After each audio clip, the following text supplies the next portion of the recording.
আপনি বাবার সামনে বসে আছেন, আপনার পর্নোগ্রাফির চিন্তা আসছে না। আপনি মসজিদে বসে আছেন, আপনার গান শুনতে মন চাচ্ছে না।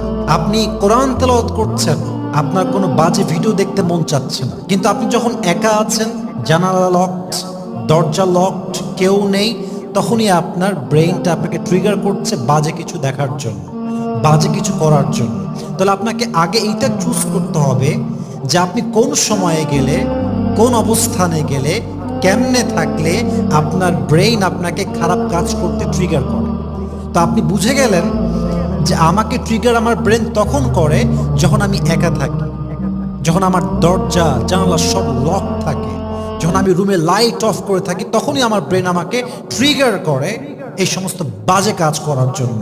তাহলে বোঝা গেল একাকিত্ব সময়টার জন্য আপনাকে হিসাব করতে হবে যে আমি একাকী ঠিক তখন থাকবো যখন আমার দ্বারা গুনাহ থেকে